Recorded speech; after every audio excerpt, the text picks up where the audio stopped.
Suppose 10th अपनी clear की और 10th के बाद आपके अच्छे मार्क्स आ गए और आपके घर वालों ने ना आपको ये बाइक दिला दी। इसको बाइक समझना, जो भी तुम्हारी पसंदीदा बाइक है ना वो समझना है इसको। अब 10 साल तक चला सकता हूँ, यानी ये जो 2 लाख की वैल्यू की मेरी बाइक है इसको मैं 10 साल चलाऊंगा, यानी मैं हर साल इसको 20,000 रुपए का कंज्यूम कर रहा हूँ। तो जो अभी यूज नहीं हुई है, जिसका बेनिफिट आने वाले सालों में मिलने वाला है, वो तो तुम्हारी एसेट है। और जो वैल्यू कम हो गई है, जो गिर गई है, उसको हम क्या बोलेंगे? डेप्रिसिएशन। डेप्रिसिएशन के कुछ भाई बंधु हैं, ठीक है, डेप्रिसिएशन के कुछ भाई बंधु हैं जो कि डेप्रिसिएशन ही है, लेकिन अलग अलग चीजों पे अलग अलग तरीके से यूज किए जा रहे हैं। डेप्रिसिएशन अपने आप में एक एक्सपेंस है।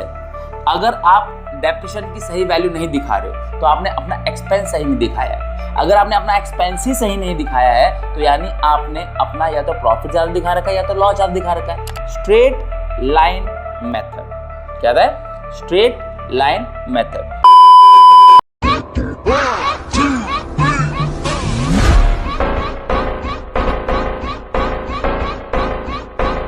Hello students, welcome back to the channel and one and only accountancy. तो बच्चों, आप लोगों की बहुत डिमांड के बाद, ठीक है, आप लोगों की डिमांड पर आज हम स्टार्ट करने वाले हैं आफ्टर लॉन्ग टाइम अकाउंटेंसी, क्योंकि बीच में थोड़ा सा जो टाइम था वो ले लिया था हमारा किसने? बिजनेस स्टडीज़ ने, ठीक है। तो बिजनेस स्टडीज़ का सिलेबस हमारा हुआ प्रॉपरली। अब बात आती है, फिर कुछ कमेंट्स आए कि भाई सर अब मिड टर्म खत्म हो गए हैं, अब डेप्रिसिएशन पढ़ा दो, डेप्रिसिएशन चैप्टर आ रहा है, टेस्ट वगैरह में आ रहा है, पीरियोडिक्स में आ रहा है। तो आप लोगों की गहन डिमांड पर, ठीक है, आज हम स्टार्ट करने वाले हैं chapter one and only depreciation. Chapter बहुत ज़्यादा इंपॉर्टेंट है, नो डाउट। एग्जाम में से इसमें से आएगा सर, बिल्कुल आएगा, 110% आएगा, कोई चांस ही नहीं है कि इसमें से ना आए, है ना। तो for that reason this chapter becomes very very very important for you guys. बहुत ज़्यादा इंपॉर्टेंट है, ठीक है। मुश्किल है नहीं, डिपेंड्स कि आप इसको कितना सीरियसली लेते हो, ठीक है। अगर आपके फंडामेंटल्स क्लियर है, अगर आपके बेसिक्स क्लियर है, तो चैप्टर किसी भी मामले में किसी भी तरीके से कॉम्प्लिकेटेड नहीं होता, और कोई भी चैप्टर नहीं होता कॉम्प्लिकेटेड। इट्स जस्ट दैट आप उस चैप्टर के फंडामेंटल्स आपके कितने स्ट्रांग है, उसके बेसिक्स कितने स्ट्रांग है। तो इस चैप्टर का भी सेम सिनेरियो है। अगर आपको इसके फंडामेंटल्स क्लियर है, आपको इसके बेसिक्स क्लियर है, तो ये चैप्टर किसी भी तरीके से कॉम्प्लिकेटेड तो नहीं होने वाला है, मुश्किल नहीं होने वाला है, ठीक है। तो चलो बिना किसी देरी के हम इस चैप्टर को स्टार्ट करते हैं, ठीक है। टाइम नहीं लगाएंगे, सीधा सीधा मुद्दे पे आते हैं। चैप्टर का नाम क्या है? Depreciation. Now the question is, भाई डेप्रिसिएशन क्या होता है? आप जानते हो डेप्रिसिएशन क्या होता है? आई एम श्योर पता होगा आप लोगों को। पता है? चलो फटाफट सोचो जल्दी। पता है? हाँ ना, कुछ बताओ भाई, जब तक मैं थोड़ी पेन की सेटिंग कर लूँ अपनी। पता है कुछ? चलो, तो गाइस डेप्रिसिएशन का बहुत ही सिंपल सा मतलब होता है reduction in the value of asset, जो कि आपकी बुक्स में बताया गया है। इसको थोड़ा सा ना एलैबोरेट कर लेते हैं, ठीक है। ये बात तो हमें पता है कि भाई हम जो हमारी एसेट की वैल्यू है उसमें गिरावट आती है, ठीक है। तो जो गिरावट आ जाती है उसको हम डेप्रिसिएशन बोलते हैं। तो अगर मैं इसको सही तरीके से बात करूँ ना, तो ये एसेट के 2 पार्ट्स को दिखाता है। सिंपल सा आपको एग्जाम्पल दिखाता हूँ, बहुत सिंपल सा एग्जाम्पल है कि भाई आपने सपोज 10th अपनी क्लियर की और 10th के बाद आपके अच्छे मार्क्स आ गए और आपके घर वालों ने ना आपको ये बाइक दिला दी। इसको बाइक समझना, जो भी तुम्हारी पसंदीदा बाइक है ना वो समझना है इसको, ठीक है। डिज़ाइन में जो मिला वो लगा दिया मैंने, ठीक है। लेकिन तुम इसको एग्जैक्टली वही समझना जो तुम्हारी ड्रीम बाइक है, ठीक है। अभी के लिए मैं ये मान के चलता हूँ रॉयल एनफील्ड, ठीक है। अभी तो ये मन में चल रहा होगा ना कि भाई तेरे भाई की बुलेट है ना। तो बुलेट पे सवार होके तो अपने निकल जाते हो, एक दिन घर में बैठे रहते हो तो पापा से बात होती है कि पापा यार ये बाइक कितने की पड़ी? पापा ने कहा भाई ये तेरी बाइक ना 2 लाख की पड़ी है। बात समझ में आ रही है? ढंग से चलाया कर, तरीके से चलाया कर, ठीक है। तो तुमने पूछा आउट ऑफ क्यूरियोसिटी, और डेप्रिसिएशन तुम पढ़ रहे थे, तो तुमने पापा से पूछ लिया कि पापा एक बात बताओ कि ये मैं कब ज़िंदगी भर चला सकता हूँ क्या? पापा ने बोला no no no no no भाई मेरे, इसकी लाइफ फिक्स है। मान लेता हूँ 10 साल, यानी कि जो आपकी व्हीकल अथॉरिटी ऑफ इंडिया है उन्होंने आपको अलाउ किया कि भाई कोई भी बाइक जो है आप 10 साल तक चला सकते हो। एग्जाम्पल ले रहा हूँ, 15 साल होता है, आई थिंक 15 साल का होता है टाइम पीरियड, टेन्योर जो होता है 15 साल का होता है। लेकिन मैं मान के चलता हूँ यहाँ पर कि 10 साल का आपको टाइम पीरियड मिला हुआ है कि भाई 10 साल तक आप इस बाइक को बिंदास चला सकते हो, कोई दिक्कत वाली बात नहीं है, 10 साल तक, ठीक है। अब 10 साल तक चला सकते हो, तो अब तुम कैलकुलेशन करने बैठ गए क्योंकि तुम डेप्रिसिएशन कर रहे हो कि यार 10 साल तक मैं चला सकता हूँ, मान लो, ठीक है। तो 1 2 3 4 5 6 7 8 9 और 10 साल। अब 10 साल तक चला सकता हूं, यानी ये जो 2 लाख की वैल्यू की मेरी बाइक है इसको मैं 10 साल चलाऊंगा, यानी मैं हर साल इसको 20,000 रुपए का कंज्यूम कर रहा हूं, यानी मेरी बाइक की वैल्यू हर साल 20,000 रुपए से कम होती जा रही है, यही मतलब हुआ ना। अब यहां पर बात आती है डेप्रिसिएशन की। तो अगर जैसे डेप्रिसिएशन के आपको बुक में जो बताया गया है, depreciation is reduction in the value of tangible fixed assets. Tangible fixed assets की वैल्यू में जो रिडक्शन आती है उसी को डेप्रिसिएशन बोलते हैं। तो डेप्रिसिएशन उस एसेट का एक पार्ट है जो कि यूज कर लिया गया।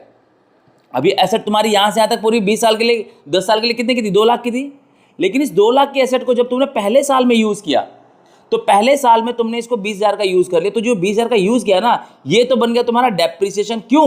क्योंकि the part that has been spent and has been consumed, कि तुमने स्पेंड किया और वो कंज्यूम हो गया, उसी को एक्सपेंस बोलते हैं। लेकिन अभी भी यहां से यहां तक बचे हुए 9 साल के लिए 1,80,000 की एसेट तुम्हारे पास पड़ी हुई है। तो जो अभी यूज नहीं हुई है, जिसका बेनिफिट आने वाले सालों में मिलने वाला है, वो तो तुम्हारी एसेट है।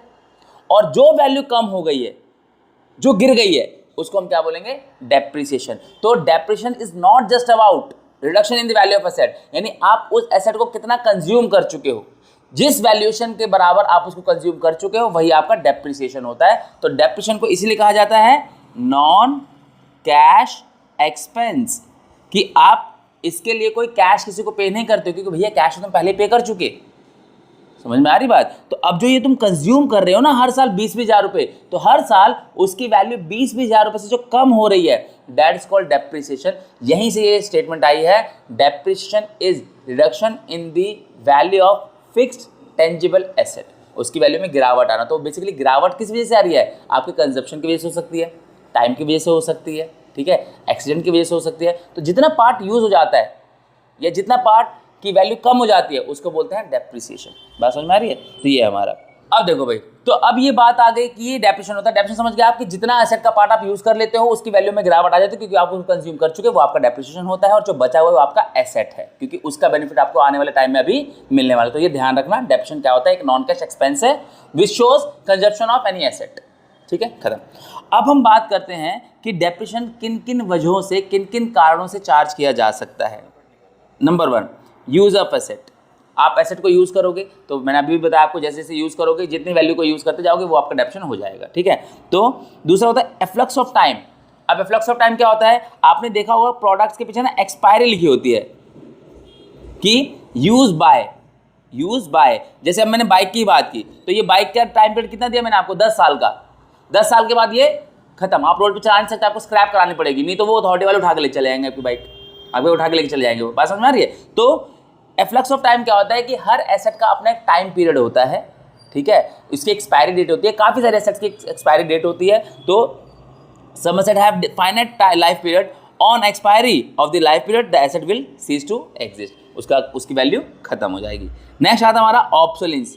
मार्केट में नई टेक्नोलॉजी आती है और पुरानी को ऑब्सोलीट कर दिया जाता है। ऑब्सोलीट करने का मतलब क्या है? Due to new technology being introduced in the market, the old technology gets out of the use. Simple है। मार्केट में सबसे पहले वो कीपैड वाले फोन चले थे, बटन वाले। उससे भी पहले अगर जाए तो ट्रिंग वाले थे, शायद आप लोगों ने देखे भी ना हो, है ना। तो ट्रिंग थे, फिर वो बटन वाले आए, फिर उसके बाद कीपैड वाले फोन आए, छोटे वाले, रिलायंस निकाले सबसे पहले। फिर आज के टाइम पे देखो एंड्रॉयड आ गया, फिर आप iOS आ गया, एप्पल आ गया, है ना। तो चीजें जैसे जैसे टेक्नोलॉजी बढ़ती चली जा रही है, पुराने वाली टेक्नोलॉजी क्या हो जाती है? छोड़ दी जाती है। That is called obsolescence. ठीक है। तो क्या है? व्हेन एसेट बिकम ऑब्सोलीट और outdated and no longer used, जो कि यूज के लायक नहीं रहती। क्यों?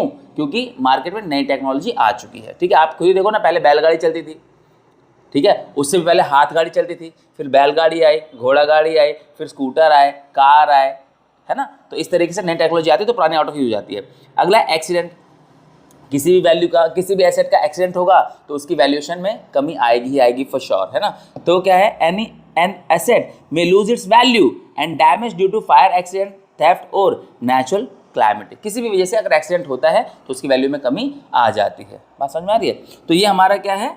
ये हमारा कॉजेज हैं जिसकी वजह से डेप्रिसिएशन लगता है किसी भी एसेट के ऊपर।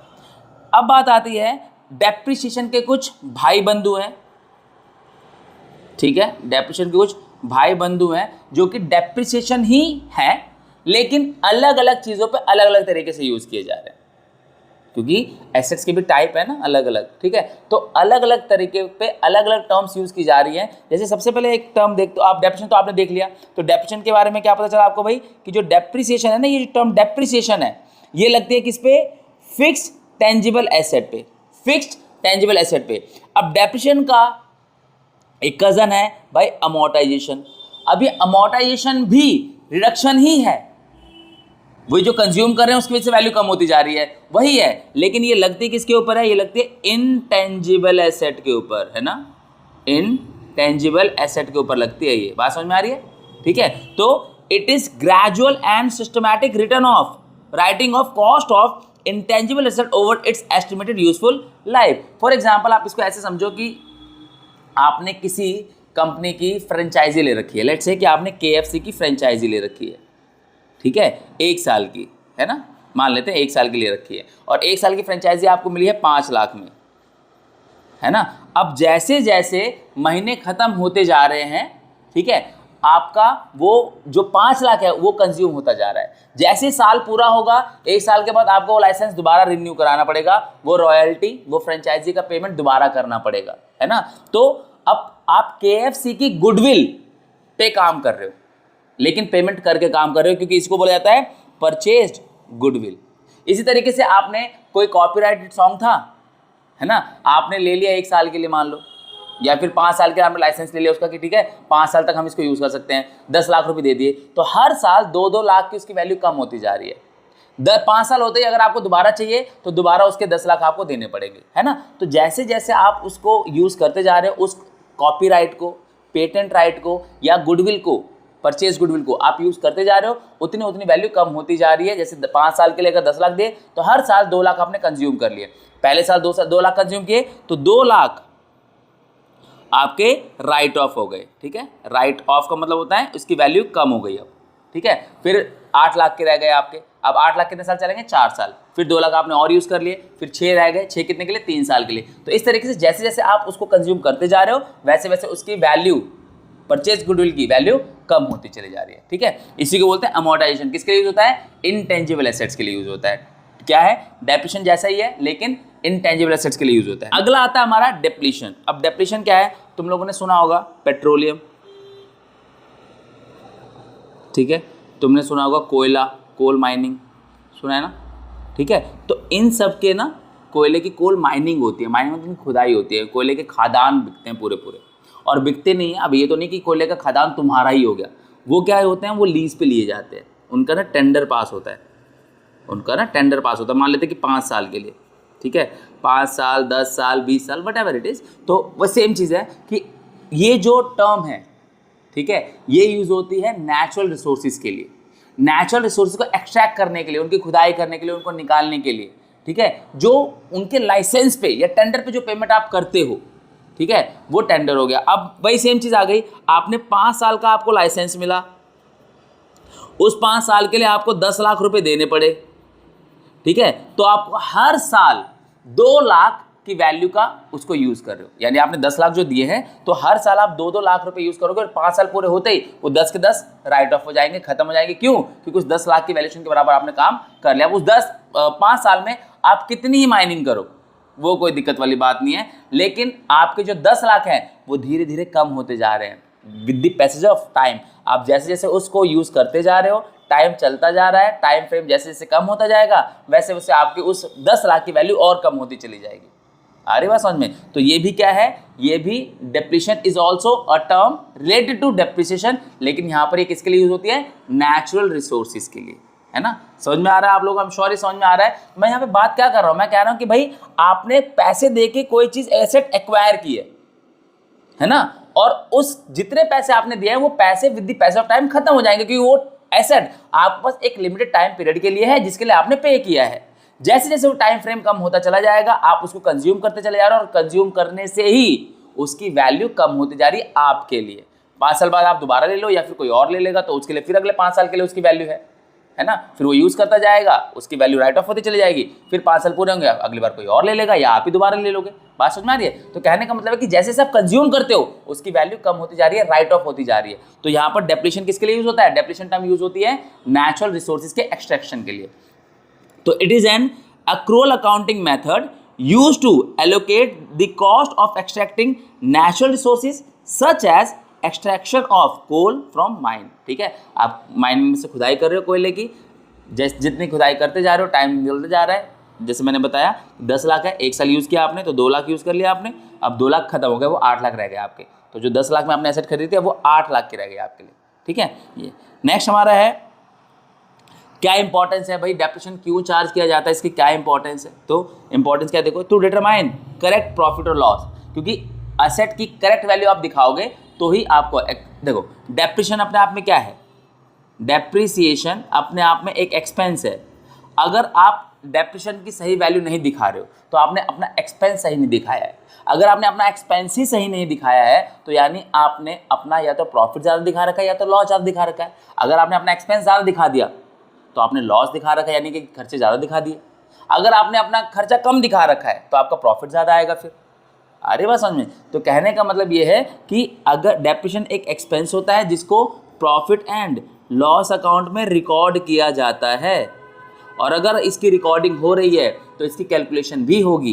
तो अगर प्रॉफिट लॉस अकाउंट में अगर आपने ज़्यादा दिखा रखा है तो ये आपके प्रॉफिट को कम कर देगा, और अगर आपने कम दिखा रखा है तो ये आपके प्रॉफिट को ज़्यादा दिखा देगा। इन बोथ द केसेस आप एक गलत इन्फॉर्मेशन प्राप्त करोगे, यू विल गेट इन्फॉर्मेशन जो कि गलत है। क्यों? क्योंकि आपने अपना एक्सपेंस गलत दिखाया हुआ है ना, इसीलिए ज़रूरत होती है to show true and fair value of the financial position. Business की ट्रू, अब प्रॉफिट और लॉस सही निकलेगा तो true and fair financial position निकलेगी। लेकिन अगर वही गलत हो गया, अगर वही चीज़ गलत हो गई, मान लो कि तुमने अपना प्रॉफिट ही गलत निकाला हुआ है, ठीक है, लॉस ही गलत निकाला हुआ है, तो फाइनेंशियल पोजीशन तो गलत होगी ना। तो इसलिए इसकी जरूरत होती है। To determine cost of production, production की कॉस्ट निकालने के लिए इसकी जरूरत होती है। क्यों? क्योंकि हम कई बार चीज़ों को अवॉइड कर देते हैं। फॉर एग्जाम्पल, आप अपने दोस्त के साथ यहाँ से जा रहे हो किसी 10 किलोमीटर की दूरी पर, है ना, और हम दोस्तों में आप आपस में सेटलमेंट हो जाते हैं कि भाई एक काम करेंगे, पेट्रोल दोनों भाई आधा आधा डलवा लेंगे। लेकिन अगर सही मायने में देखो तो वहाँ तक जाने में सिर्फ पेट्रोल का ही खर्चा नहीं है, आपका जो टायर है ना, टायर उसका भी एक लाइफ टाइम है ना, कि भाई इतने किलोमीटर चलने के बाद रिप्लेस करना पड़ेगा, तो वो भी यूज़ हो रहा है। आपकी वो मशीन में जो टायर है ना स्कूटी में, वो भी यूज़ हो रहा है, सिर्फ पेट्रोल का ही खर्चा नहीं है। अब इसका ये मतलब नहीं अपने दोस्तों को बुद्धि पकड़ लेना कि पेट्रोल आज के बाद तो टायर के खर्चे भी देगा, ये समझाने के लिए बस, है ना। तो जब हम मशीन से कुछ प्रोड्यूस कर रहे होते हैं तो हमने ये तो देख लिया कि कच्चा माल इतने का लगा, रॉ मटेरियल हमारा ये लगा, ये सामान लगा, लेकिन ये नहीं देख पाते कि वो मशीन भी यूज़ हो रही है। तो जो मशीन यूज़ हो रही है वो डेप्रिशिएट हो रही है। तो उस प्रोडक्शन में सिर्फ रॉ मटेरियल का खर्चा नहीं आ रहा, वो मशीन जो कि चल रही है उसकी वैल्यू भी with the passage of time क्या हो रही है, विद द यूज क्या हो रही है, कम हो रही है। तो वो भी उसी में खर्चा ऐड किया जाता है। अरे बस समझ में। तो इसलिए प्रोडक्शन की भी सही कॉस्ट निकालने के लिए डेप्रिसिएशन को चार्ज करना बहुत ज़रूरी है, रिकॉर्ड करना बहुत ज़रूरी है। To provide fund for replacement, जब हर साल डेप्रिसिएशन लगता जा रहा है, ठीक है, तो हमें पता चल रहा है कि हर साल हमारी एसेट इतनी वैल्यूएशन से कंज्यूम हो रही है, इतनी वैल्यूएशन से कम हो रही है। तो जैसे ही इतना साल पूरे हो जाएंगे तो हमें ये चीज़ दोबारा खरीदनी पड़ेगी। तो हम क्या करते हैं कि हर साल जितनी डेप्रिसिएशन की वैल्यू कम हो रही है तो उतना ही प्रॉफिट में साइड में रखते चले जाते हैं। इससे हमारा एक फंड तैयार हो जाता है, और जैसे ही मशीन का लाइफ पूरी होती है तो हमारे पास पहले से एक फंड होता है और उसी में ला के हम वो नए एसेट खरीद लेते हैं। फॉर एग्जाम्पल कि जैसे मैंने यहाँ पर इसकी बात की थी कि भाई पापा ने तुम्हें रॉयल एनफील्ड दिला दी थी जिसका तुम्हें 10 साल चलेगी, तो तुम्हें पता चल गया हर साल 20,000 से कम हो रही है। तुम क्या करोगे, तुम्हारी कंपनी हो गई बढ़िया, तुम हर साल 20-20 हज़ार रुपये इकट्ठे करते चले जाओगे 10 साल तक। अब 10 साल बाद तुमने 2 लाख रुपये इकट्ठे कर लिए। अब 10 साल बाद आई एम श्योर कि वो वैल्यू सेम नहीं रहेगी, लेकिन आपके पास पहले से 2 लाख का फंड है, तो आपको धप्पा नहीं होगा कि अब तुम्हें एकदम से इतने सारे पैसे लगाने हैं, because you already have that fund. और वो कहाँ से आया, जब आपको पता है कि आपकी एसेट उतनी वैल्यूएशन से बार बार हर साल कम हो रही है। तो इसीलिए डेप्रिसिएशन जरूरी है, जो कि हमें बताता है कि भाई कुछ टाइम बाद इस वैल्यूएशन के बराबर तुमको पैसा चाहिए होगा इस एसेट को रिप्लेस करने के लिए, क्योंकि इसके बिना काम नहीं चलेगा। ठीक है, तो ये थे हमारे इसके क्या बोलते हैं डेप्रिसिएशन, उससे रिलेटेड टर्म्स और uses, and also what are the reasons of depreciation.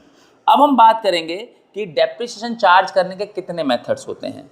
ठीक है, इन डेप्रिसिएशन को चार्ज करने के 2 अलग अलग तरीके हैं, 2 अलग अलग मेथड्स हैं। ठीक है, जिसमें सबसे पहले नंबर पर आता है स्ट्रेट लाइन मेथड। क्या आता है, स्ट्रेट लाइन मेथड। ठीक है, स्ट्रेट लाइन मेथड की अगर मैं बात करूं तो इसके और 2 नाम हैं। ठीक है, स्ट्रेट लाइन मेथड नंबर 1, दूसरा हिस्टोरिकल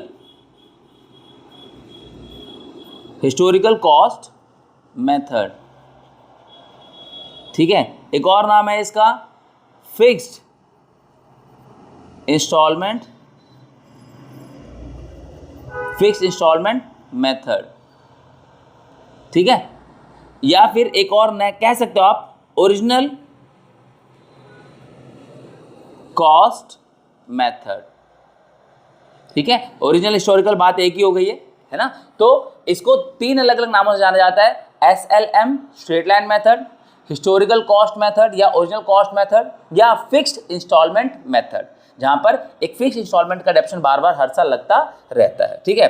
तो देखो method of recording डेप्शन of an asset on original cost method, यानी फिर आप कह सकते हो कि स्ट्रेट लाइन मेथड क्या होता है, बड़ा सिंपल सा फंडा रहता है, बहुत ही सिंपल सा फंडा रहता है। नाम से क्लियर करा अपने आप को कि भाई original cost basically is the cost at which we acquire an asset, जिस एस वैल्यू पे हम किसी एसेट को खरीदते हैं, प्राप्त करते हैं, एक्वायर करते हैं, उसको उस एसेट की ओरिजिनल कॉस्ट कहा जाता है। क्या कहा जाता है? ओरिजिनल कॉस्ट, यानी जिस वैल्यू पे हम उसको खरीदते हैं। मार्केट में क्या वैल्यू चल रही है उससे मतलब नहीं है, मतलब इस चीज़ कि हमने कितने में खरीदा। अब जैसे आपने आईफोन खरीदा है ना, आईफोन आपने खरीदा लेट से 70,000 का, अब आज की डेट में मार्केट में 50 का चल रहा है, तो आपके लिए ओरिजिनल कॉस्ट 50,000 नहीं है, आपके लिए ओरिजिनल कॉस्ट 70,000 है, क्योंकि आपने 70 में खरीदा। तो वही आपकी ओरिजिनल कॉस्ट है, वही आपकी हिस्टोरिकल कॉस्ट है, वही आपकी बुक वैल्यू है, जिस वैल्यू पे हम एक्वायर करते हैं एसेट को, है ना। तो ये मेथड ये बताता है कि किसी भी एसेट पे जो डेप्रिसिएशन है वो लगेगा उसकी ओरिजिनल कॉस्ट पे। कहाँ पे? Original cost. ओरिजिनल कॉस्ट क्या होती है? जिसपे हम एक्वायर करते हैं, ठीक है बच्चों। अब देखो एग्जांपल लेते हैं जरा। क्या है यहाँ पर? सबसे पहले मान लो कि आपकी एक एसेट की कॉस्ट थी कितनी? 1 लाख रुपए। 1 लाख में आपने एक एसेट खरीदी, ठीक है। उस पर बोला हुआ है कि भाई स्ट्रेट लाइन मेथड के थ्रू जो डेप्रिसिएशन चार्ज होगा वो होगा 10% का, यानी हर साल 10% का डेप्रिसिएशन चार्ज होगा, यानी हर साल ये एसेट 10% से कंज्यूम होगी, और जितनी कंज्यूम होगी वही डेप्रिसिएशन होता है। हम बात कर चुके हैं स्टार्टिंग में कि जितना कंजप्शन होता है वही डेप्रिसिएशन हो जाता है, क्योंकि वो यूज हो गया, वो एक्सपेंस हो जाता है। तो अब क्या होगा? 1 लाख का 10%, 1 लाख इंटू 10 अपॉन में 100 कितना होगा? 10,000। यानी अब हर साल 10,000 डेप्रिसिएशन लगेगा, इररिस्पेक्टिव ऑफ कि अगले साल वैल्यू क्या रह जाएगी। इससे मतलब नहीं है, क्योंकि मेथड का नाम ही है स्ट्रेट लाइन मेथड। एक लाइन में डेप्रिसिएशन चार्ज होगा, नो फ्लक्चुएशन। 10,000 है तो हर साल साल भर का 10,000 ही लगता चला जाएगा। That is why it is called straight line method और फिक्स्ड इंस्टॉलमेंट मेथड, ठीक है। तो ये देखो जरा, अब पहले साल में 10,000 लग गया, तो अगर आप देखो 1 लाख में से 10,000 चले गए तो अब बचा कितना आपका? 90,000। तो इस साल का क्लोजिंग बैलेंस बचेगा 90,000। इस साल का क्लोजिंग 90 है तो अगले साल का ओपनिंग कितना होगा? 90 होगा। अब अगले साल फिर लगेगा कितना? 10%। अब कई लोगों के दिमाग में आएगा अगले साल 10% लगेगा तो 90,000 का 10% लगा देंगे, 9,000 आ जाएगा। नहीं, बिल्कुल गलत। क्यों? क्योंकि मेथड का नाम ही है ओरिजिनल कॉस्ट मेथड या फिर हिस्टोरिकल कॉस्ट मेथड या फिर स्ट्रेट लाइन मेथड, कि एक बार जो डेप्रिसिएशन लग गया हर साल वही लगेगा, उसी रेट पे लगेगा, उसी तरीके से लगेगा। तो अगले साल जब आप डेप्रिसिएशन लगाओगे तो 1 लाख पे ही लगाओगे, क्योंकि मेथड खुद कह रहा है ये बात, ओरिजिनल कॉस्ट पे लगाओ, है ना। तो अब 1 लाख पे 10 लगाओगे तो अगले साल फिर कितना लगेगा? 10,000 लग जाएगा। तो आपकी क्लोजिंग वैल्यू कितनी हो जाएगी? 80,000। तो अब अगले साल जो लगाओगे 8 पे लगाओगे, 1 लाख पे लगाओगे, 80 पे नहीं लगाओगे, 1 पे लगाओगे, और फिर डेप्रिसिएशन लगेगा कितना? 10,000। और ऐसे हर साल 10,000 कम होंगे पर ईयर के। आई बस समझ में? इसको बोलते हैं ओरिजिनल कॉस्ट मेथड, जिसमें डेप्रिसिएशन उसी वैल्यू पे चार्ज किया जाता है जिस वैल्यू पे एसेट को खरीदा गया था, एक्वायर किया गया था, ठीक है, वो उसकी ओरिजिनल कॉस्ट होती है। एक होता है रिटर्न डाउन वैल्यू मेथड। अब आप समझ ही गए होंगे कि सर पहली बार अगर हर बार ओरिजिनल कॉस्ट पे लग रहा है तो इस बार क्या होगा? नई वैल्यू पे निकलेगा, डिमिनिशिंग वैल्यू मेथड पे निकलेगा। तो इसका नाम है रिटर्न डाउन वैल्यू मेथड, या फिर इसको एक और नाम से जानते हैं डिमिनिशिंग बैलेंस मेथड, या फिर एक और नाम है इसका रिड्यूस्ड वैल्यू मेथड। 3 नाम है, ठीक है, 1 2 3। Diminishing balance method, reduced cost method या रिड्यूस्ड वैल्यू मेथड, या फिर रिटर्न डाउन वैल्यू मेथड। इसका सिनेरियो पिछले वाले क्वेश्चन से अलग है। क्या अलग है? देखो इसमें क्या होगा, आपने 1 लाख में एसेट खरीदी, डेप्रिसिएशन आपका चार्ज हुआ कितना हो गया? 10% के हिसाब से 1 लाख, ठीक है, इंटू में 10 अपॉन में 100, तो कितना आ गया? ये 10,000। तो अगर आप इसकी क्लोजिंग वैल्यू देखो तो कितने रह गए? 90,000, 90,000। तो ये 90,000 क्लोजिंग है, तो यहाँ पर आगे कितनी हो गई? 90,000। यहां पर 90 रहेगी, तो अब इस साल जो डेप्रिसिएशन चार्ज होगा वो 10% होगा। अब ये ओरिजिनल कॉस्ट मेथड नहीं है, ये ओरिजिनल कॉस्ट मेथड नहीं है। तो आपकी बार जो डेप्रिसिएशन चार्ज होगा ना वो 90,000 पे 90,000 इंटू 10/100 यानी कितना 9,000 लगेगा। और 9,000 लगने के बाद जो क्लोजिंग बैलेंस आएगा वो कितना आ जाएगा, 90 में से 9 चले गए तो 81,000 रह जाएगा। समझ में आया? तो ये आपका क्लोजिंग होगा 81, और थर्ड ईयर का अगर मैं देखूं तो ओपनिंग हो जाएगा 81,000। और अब थर्ड ईयर में जब डेप्रिसिएशन चार्ज होगा तो 81,000 पे 10% लगेगा इंटू 10/100 यानी 8100 लगेगा।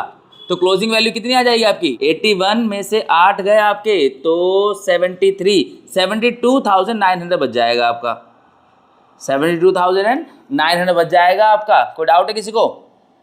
ठीक है, तो इस तरीके से रिटर्न डाउन वैल्यू मेथड या फिर डिमिनिशिंग बैलेंस मेथड या रिड्यूस कॉस्ट मेथड पे डेप्रिसिएशन चार्ज किया जाता है हर साल नई वैल्यू पे।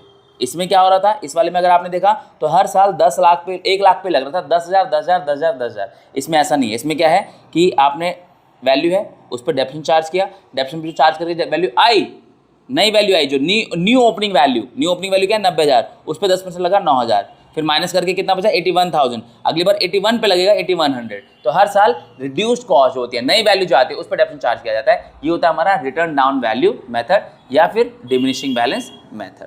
ठीक है, अब बात आती है कई क्वेश्चंस में ऐसा होता है कि हमें रेट ऑफ डेप्रिसिएशन नहीं दिया होता, रेट ऑफ डेप्रिसिएशन नहीं दिया होता और एनुअल डेप्रिसिएशन भी नहीं दिया होता, वो हमें निकालना पड़ता है।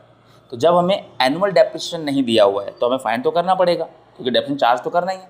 ठीक है, डेप्रिसिएशन, एनुअल डेप्रिसिएशन और रेट ऑफ डेप्रिसिएशन आप दोनों एक साथ निकाल सकते हो। पहले आप एनुअल डेप्रिसिएशन निकालोगे और फिर उसका रेट निकाल दोगे तो एक के बाद एक निकल जाएगा, वो कोई दिक्कत वाली बात नहीं है। लेकिन क्वेश्चन ये उठता है कि ये एनुअल डेप्रिसिएशन निकलेगा कैसे। ठीक है, तो देखो जरा, अगर रेट ऑफ डेप्रिसिएशन गिवन नहीं होगा तो आपको एक चीज़ निकालनी पड़ेगी जिसको हम बोलते हैं एनुअल डेप्रिसिएशन। ठीक है, एनुअल डेप्रिसिएशन की साल भर का डेप्रिसिएशन कैसे निकलेगा। तो एनुअल डेप्रिसिएशन निकालने का फॉर्मूला बड़ा सिंपल सा है, depreciation is equal to cost, asset की जो कॉस्ट है माइनस उसकी स्क्रैप वैल्यू और अपॉन में क्या, लाइफ। अब कॉस्ट क्या होती है, देखो ध्यान से समझना आप जरा। कॉस्ट का मतलब होता है किसी भी एसेट की परचेज प्राइस ना, या एक्विजिशन कॉस्ट आप कह सकते हो। और स्क्रैप क्या होता है, स्क्रैप का मतलब समझो, स्क्रैप मतलब आप जानते हो स्क्रैप का एक और नाम यहां पर यूज होगा बहुत बार आप देखोगे, रेजिडुअल वैल्यू। ठीक है, रेजिडुअल वैल्यू। ठीक है, रेजिडुअल वैल्यू का मतलब क्या होता है कि एसेट की लाइफ के बाद वो कितने में कबाड़े के भाव बिक जाएगी, यानी कि उसकी आफ्टर लाइफ वैल्यू खत्म हो गई लाइफ। और जैसे मैंने अभी बाइक की बात की तो बाइक की बात की 10 साल बाद उसकी लाइफ खत्म हो गई तो इसका मतलब थोड़ी कि उसकी जीरो वैल्यू हो गई। कबाड़ी वाले को बेच सकते हो, वो उसको काट पीट के लोहा निकाल लेगा, जो जो काम की चीज़ निकाल लेगा। मान लो आपको 10,000 दे दिया उसने तो 10,000 क्या हो गई, इसकी स्क्रैप वैल्यू हो गई। क्या हो गई, स्क्रैप वैल्यू या फिर रेजिडुअल वैल्यू। अब आपके घरों में पड़ी हुई टूटी कुर्सी होती है ना, तो कबाड़ी वाला उसको लेके चला जाता है ना, 10-20 रुपये दे देता है उस चीज़ के भी, तो वो क्या है, रेजिडुअल वैल्यू है। आप पेपर यूज कर लिया, न्यूज़पेपर यूज कर लिया, उस न्यूज़पेपर को आप रद्दी के भाव बेच देते हो, वो क्या है, रेजिडुअल वैल्यू यानी स्क्रैप वैल्यू। कि कबाड़े के भाव कुछ भी नहीं होगा तो कबाड़े के भाव में तो इतने में ही निकल ही जाएगी और इतना पैसा हमको मिल जाएगा। ठीक है, अब डेप्रिसिएशन कैसे निकलता है कि जितना आप कंज्यूम कर रहे हो, जितना पैसा आप यूज कर रहे हो, जिस वैल्यूएशन पे यूज कर रहे हो वही आपका एक्सपेंस है। उसको देख लो कितने साल में आपने यूज किया है, आप निकाल लो। तो क्या होगा, मान लेते हैं कि आपकी 1 लाख की एसेट थी, ठीक है, और आफ्टर लाइफ उसकी रेजिडुअल वैल्यू जो है वो 10,000 रुपये। तो अब आप इसको ऐसे समझो कि आपकी जेब से सिर्फ 90 जाएंगे किसी भी हाल में, है ना, और एसेट की लाइफ है 10 साल, 10 ईयर्स। तो 10 साल में आप कितना यूज कर रहे हो, कितना कंज्यूम कर रहे हो, यानी कितना एक्सपेंस हो रहा है आपका डेप्रिसिएशन के नाम का। तो 1 लाख माइनस 10,000, 90,000, 90,000 डिवाइड बाय 10 यानी कितना, 9,000। तो आपका जो एनुअल डेप्रिसिएशन आएगा वो कितना आएगा, 9,000, 9,000। समझ में आया। तो आप यानी ये देखा कि आपकी जेब से कितना एक्सपेंस हुआ, और वो एक्सपेंस किस नाम का है, डेप्रिसिएशन के नाम का हुआ, क्योंकि आपने एक बार दिया और फिर आपने उसको पार्ट्स में यूज किया आपने, है ना। तो जितना आप कंज्यूम करते चले जाते हो वो आपका क्या बन जाता है, डेप्रिसिएशन हो जाता है। तो अपने 1 लाख रुपए आपने लगाए, लेकिन आपको पता है कि at the end of the life 10,000 मुझे मिल जाएंगे, तो आपकी जेब से कुल कितना, 90,000 जा रहा है। और वो 90,000 आपने कितने साल में यूज किए, 10 साल में। तो 10 साल वो एसेट आपने हर साल यूज करके 9,000 यूज करके और 10 साल में यूज़ कर ली, तो आपका जो एनुअल डेप्रिसिएशन बना, यानी हर साल आपकी जो कंजप्शन वैल्यू होगी कितनी होगी, 9,000 रुपये होगी। ये आपका डेप्रिसिएशन आ गया। अब इसी से अगर मुझे रेट ऑफ डेप्रिसिएशन निकालना हो तो बहुत आसान है। 9,000 मेरा एनुअल डेप्रिसिएशन है, ये 9,000 मैं हर साल किस पे लगा रहा हूँ, कॉस्ट पे। कॉस्ट कितनी थी, 1 लाख थी, है ना, 1 लाख की कॉस्ट थी, और मल्टीप्लाइड बाय 100। रेट निकालने के लिए 1 2 1 2 1 2 3 1 2 3 9%, यानी आपका रेट ऑफ डेप्रिसिएशन कितना आ गया, 9%। तो कैसे निकलता है, annual depreciation divide by cost of asset multiplied by 100, percentage निकालोगे, जैसे इस क्वेश्चन में 9% आ गया। आई बात समझ में। तो इस तरीके से आप एनुअल डेप्रिसिएशन और रेट ऑफ डेप्रिसिएशन अगर क्वेश्चन में नहीं दिया है तो आप निकाल सकते हो। इसके क्वेश्चंस आपकी बुक में होंगे, स्टार्टिंग में ही, स्टार्टिंग के 5 से 6 क्वेश्चन इसी के बारे में मिलते जुलते हैं, ठीक है। तो इनकी प्रैक्टिस करोगे तो आपको समझ में आ जाएगा। बाकी प्रैक्टिस से पीछे नहीं रहेंगे हम यहाँ प्रैक्टिस करेंगे अपने आप। देखो तो अब ज़्यादा कुछ नहीं, यहाँ पर देखो सामने आपके एक क्वेश्चन है, एग्जाम्पल है। स्टार्टिंग के 2-3 मैं आपको करा दूंगा, बाकी 2-3 आपके होमवर्क हो जाएंगे, ठीक है। 2 कराऊंगा तो 3 आपके होमवर्क होंगे, 3 कराऊंगा तो 2 आपके होमवर्क होंगे। देखो सबसे पहले क्या, मशीनरी की कॉस्ट है, इंस्टॉलेशन चार्जेस है, स्क्रैप वैल्यू है और लाइफ है। अब एक बात आप समझो कि जब कभी भी यहाँ पर एक नई चीज़ दिखेगी आपको, इंस्टॉलेशन चार्जेस। जब कभी भी किसी भी एसेट को परचेज किया जाता है, at the time of purchase, भले वो सेकेंड मशीनरी क्यों ना हो या नहीं क्यों ना हो, उस पर अगर एक्सपेंसेस हो रहे हैं at the time of purchase, तो वो उस एक्सपेंस का ही पार्ट होगा, उसकी कॉस्ट का पार्ट होगा। तो अब जैसे मान लो कि मैंने एक एसी परचेज किया, लेट्स से कि उसकी कॉस्ट है 50,000 रुपये, लेकिन वो 50,000 में सिर्फ वो डब्बा आ रहा है मेरे पास, उसका स्टेबलाइजर चाहिए होगा मेरे को, है ना, फ्लक्चुएशन ना हो। इंस्टॉलेशन चार्जेस होंगे, जो बंदा लगाने आएगा वो भी अपने खर्चे लेगा। तो मान लो कि 50,000 का एसी है प्लस 8,500 रुपये का स्टेबलाइजर है, और 1,500 रुपये वो कह रहा है कि भाई 1,500 रुपये मैं लूंगा, ठीक है, 1,500 रुपये वो लेगा अपने इंस्टॉलेशन के। तो कुल मिला के कितने हो गए भाई, ये 60,000 हो गए। कितने हो गए, 60,000। तो मुझे एसी 60,000 का पड़ा।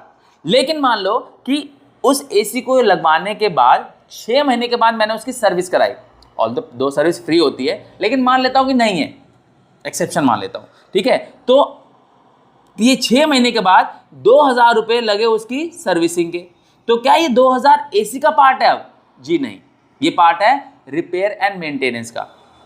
तो एसेट को परचेज करते टाइम, बाय करते टाइम उस पर जो भी खर्चे किए जाएंगे वो तो उसके खर्चे हैं, है ना। लेकिन बाद में अगर कुछ किए जा रहे हैं तो उसके खर्चे नहीं, वो रिपेयर एंड मेंटेनेंस के हैं। लेकिन यहाँ पर इंस्टॉलेशन है, यानी इसी के साथ है। तो अब एक पार्ट को अगर मैं देखूँ, ए पार्ट को 1,80,000 की मैंने एसेट खरीदी, 20,000 मैंने उस पर इन्वेस्ट किए, स्क्रैप वैल्यू मेरे पास 10,000 है और लाइफ उसकी 5,000। मैं 2 चीज़ें निकालना चाहता हूँ, एक मैं निकालना चाहता हूँ एनुअल डेप्रिसिएशन और एक मैं निकालना चाहता हूँ रेट ऑफ डेप्रिसिएशन। तो क्या करूँगा, कॉस्ट कितनी है, 1,80,000 180 प्लस 20,000 और 20,000, ठीक है। और इतने मेरे को जेब से लगाने पड़ेंगे, लेकिन लाइफ खत्म होने के बाद कम से कम भी नहीं तो 10,000 मुझे कबाड़े वाला दे के जाएगा, तो 10,000 ही हो गए, है ना। और इस पूरे के अपॉन में कितना, 5, लाइफ कितनी है 5, तो ये कितना हो जाएगा, आप अगर देखो तो 1,90,000 डिवाइड बाय 5। आई बात समझ में। तो कितना हो जाएगा आपका ये 5 × 3, 5 या 15 और 4, 5 × 8 40, 38,000। तो हर साल आपका जो डेप्रिसिएशन लग रहा है वो कितना लग रहा है, 38,000 का, ठीक है। अब ये तो आ गया, बात हो गई एनुअल डेप्रिसिएशन की। अब बात करेंगे रेट ऑफ डेप्रिसिएशन कितना होगा। तो रेट ऑफ डेप्रिसिएशन कितना होगा बच्चों, 38,000 तुम्हारा एनुअल डेप्रिसिएशन लग रहा है, जो किस बेसिस पे लग रहा है, एनुअल कॉस्ट कितनी थी, 20,000 थी, सॉरी कॉस्ट ऑफ एसेट क्या थी, 2 लाख थी, I am so sorry, into में क्या 100, 1 2 1 2 1 2 3 1 2 3, 2 से 38 गया 19, है ना, 19, तो 19%। तो रेट ऑफ डेप्रिसिएशन कितना आ गया, 19%। कैसे निकला, हमने एनुअल डेप्रिसिएशन निकाला, अपॉन में कॉस्ट रखी, मल्टीप्लाइड बाय, क्योंकि जिसके बेसिस पे आप निकाल रहे हो वो आपका बेस होता है, राइट। तो आप कॉस्ट के बेस पे डेप्रिसिएशन निकालते हो, तो कॉस्ट अपॉन में आती है, एनुअल डेप्रिसिएशन ऊपर आता है, मल्टीप्लाइड बाय 100, जैसे आप परसेंटेज निकालते हो। अब जैसे अगला है 4,75,000, 25,000 का आपका उस पर इंस्टॉलेशन चार्जेस हैं, और स्क्रैप वैल्यू 50,000 की, लाइफ कितनी है 5 साल है, तो सेम निकाल सकते हैं। 4,75,000 हमारी कॉस्ट हो गई, प्लस 25,000 हमारे उसके इंस्टॉलेशन चार्जेस आ गए, माइनस स्क्रैप कितना है, 50,000 हमें स्क्रैप से मिल जाएंगे किसी भी हाल में, और अपॉन में क्या हो गया, लाइफ कितनी है 5 साल है। अब आप इसको कर लो, तो 5 लाख, 5 - 5 4,50,000, 4,50,000 डिवाइडेड बाय आपका 5, ये कितना होगा 90,000। तो 90,000 आपकी क्या हो गई, एनुअल डेप्रिसिएशन की वैल्यू हो गई, है ना। तो जो आपका एनुअल डेप्रिसिएशन है वो है 90,000। अब आप इसका रेट निकालना चाहते हो तो रेट ऑफ डेप्रिसिएशन कैसे निकलेगा, एनुअल डेप्रिसिएशन, है ना, annual depreciation divided by cost multiplied by 100, यही होता है ना। एनुअल डेप्रिसिएशन कितना है आपका 90,000 डिवाइडेड बाय कॉस्ट, कॉस्ट कितनी थी आपकी भाई 5 लाख, इनटू में 100, 1 2 1 2 1 2 3 1 2 3, तो ये कितना आ जाएगा 18, 18 5 90, 18%। तो एनुअल डेप्रिसिएशन आपका आएगा 18%, सॉरी रेट ऑफ डेप्रिसिएशन आएगा आपका 18% और एनुअल डेप्रिसिएशन आएगा आपका 90,000। तो इस तरीके से आपको किसी भी क्वेश्चन में अगर आपको डेप्रिसिएशन नहीं दिया हुआ है तो आप निकाल सकते हो, रेट ऑफ डेप्रिसिएशन नहीं दिया हुआ है तो आप निकाल सकते हो। बात समझ आ रही है।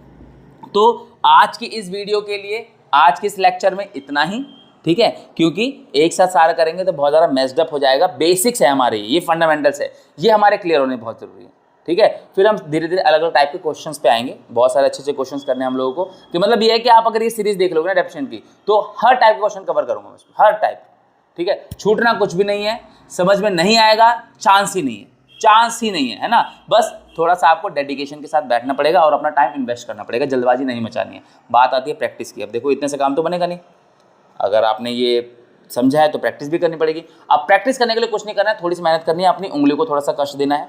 कष्ट कैसे देना है, ये रहा हमारा इंस्टाग्राम हैंडल, ठीक है। यहाँ पर जाकर हमें DM कर देना, डायरेक्ट मैसेज कर देना, क्या NOTES नोट्स, बस इतना ही करना है तुमको, ठीक है। एक लिंक आएगी तुम्हारे पास, उस लिंक को क्लिक कर देना, ठीक है। उसको क्लिक करके तुम गूगल ड्राइव पे चले जाओगे हमारे, ठीक है। गूगल ड्राइव की जो हमारी गुफा है उसमें बहुत सारे अच्छे अच्छे प्रैक्टिस के लिए नोट्स और कंटेंट भर भर कर तुम्हारे लिए है। बेस्ट क्वालिटी का कंटेंट है, बिल्कुल फ्री फ्री फ्री। अरे समझ में, लेकिन एक बात इंपॉर्टेंट है लिमिटेड टाइम के लिए। अरे बात समझ में, अभी तुम पढ़ रहे हो, अभी आप सीख रहे हो, यहाँ से ले लो फ्री में, लेकिन कुछ टाइम बाद वो पेड हो जाएगा, फिर बाद में मत बोलना कि बताया नहीं।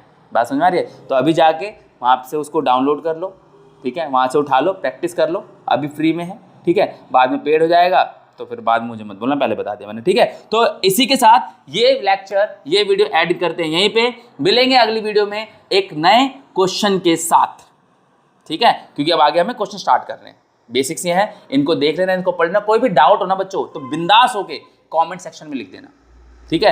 क्योंकि अगर आपको लगता है कोई दिक्कत परेशानी है, क्योंकि ये तो प्रॉब्लम हो सकती है ना आपकी कि भाई मैं ऑनलाइन पढ़ रहा हूँ, कुछ समझ में नहीं आ रहा वगैरह वगैरह, तो इसका सोल्यूशन ये सिंपल सा है कि कोई भी दिक्कत है तो कमेंट सेक्शन में लिख दो, उससे रिलेटेड वीडियो आपके लिए बना दी जाएगी, ऐसे छोड़ा नहीं जाएगा। सांस पकड़ा है तो लंबा चलेगा, ठीक है। और एक इंपॉर्टेंट बात, देखो इतनी मेहनत अगर हो रही है तो थोड़ा सा देखो हमारा कुछ ना कुछ तो बनता है यार, है ना। सब कुछ अगर फ्री में है तो कुछ ना कुछ बनता है, और सिंपली इतना बनता है कि जो भी तुम्हारे नोन वंस है, जो अकाउंटेंसी को परस्यू कर रहे हैं, कॉमर्स वाले हैं, यार दोस्त हो सकते हैं, चाचा ताऊ के लड़के हो सकते हैं, जान पहचान के हो सकते हैं, ये वीडियो ज़्यादा से ज़्यादा शेयर करो अगर थोड़ी भी तुम्हें यूज़फुल लग रही है तो, ठीक है। इस वीडियो को शेयर करो और उनको बोलो कि वो आगे शेयर करें, है ना। एक कम्युनिटी बनाए, क्योंकि हमें यहाँ पर चाहिए बिल्कुल पढ़ने वाले लड़के लड़कियाँ बच्चे बेसिकली, ठीक है। तो ज़्यादा से ज़्यादा लोगों को इस टीम में सीरियस ऑडियंस को जोड़ो, ठीक है, जो एक्चुअली में पढ़ने में इंटरेस्टेड हो, सीखने में इंटरेस्टेड हो, और अपना टाइम थोड़ा इन्वेस्ट करना पड़ेगा। मिलते हैं अगली वीडियो में क्वेश्चंस के साथ। Till then take care of yourself. This is Pankaj Rai signing out.